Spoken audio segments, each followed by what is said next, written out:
અરવલ્લી જિલ્લાના ધનસુરાના શ્રી ઘડી માતા ધામ ખાતે શ્રાવણ માસમાં 51 લાખ પાર્થેશ્વર મહાદેવનું નિર્માણ અને પૂજન કરવામાં આવ્યું હતું। શ્રાવણ માસમાં અરવલ્લી અને આજુબાજુના જિલ્લાઓમાંથી મોટી સંખ્યામાં લોકો અહીં દર્શનાર્થે આવે છે। આ કાર્યક્રમ રામજી મંદિરના મહંતના માર્ગદર્શનમાં યોજાયો હતો।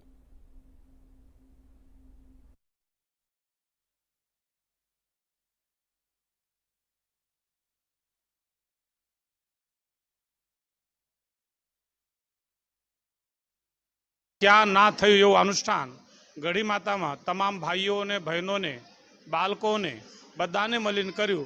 ये श्रेय बहनों ने भाईओ ने बधाने जाय छे अने 5 वर्षनी अवधि में 1 करोड़ 35 लाख पार्थिव निर्माण करीने आखा गुजरात में नहीं आखा भारत में क ना थई होय एवुं अनुष्ठान अहीं थयुं छे।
गौशाला संचालक है। गौ माता ने सुखी माता